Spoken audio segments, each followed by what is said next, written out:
سامری نے پتہ ہے کیا کیا؟ اس نے ایک گائے کا بچڑا بنایا، سونے کا گائے کا بچڑا بنا کرنا اس نے کھڑا کر دیا۔ اب وہ بدبخت کہنا چاہتا تھا کہ یہ جو گائے کا بچڑا ہے نا، یہ تمہارا خدا ہے، اس کی پوجا کرو، اس کو سجدہ کرو۔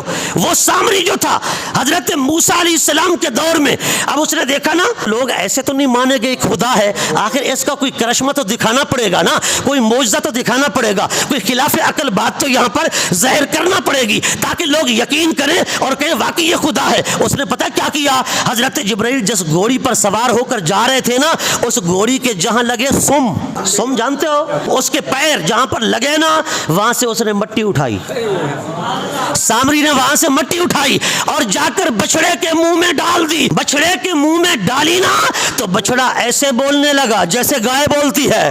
سامری نے کہا لوگوں دیکھو، یہ تو تمہارا خدا ہے، یہ تو تمہارا دیوتا ہے۔ لوگ اس کی پوجا کرنے لگے۔ حضرت موسیٰ واپس آئے تو دیکھا کہ وہ بچڑے کی پوجا کر رہے ہیں۔ یہ جبرائیل کی شان ہے کہ اتنے واسطوں سے اس مٹی میں اتنا برکت آ جاتی ہے کہ وہ مردے بھی زندہ کر دیتی ہے۔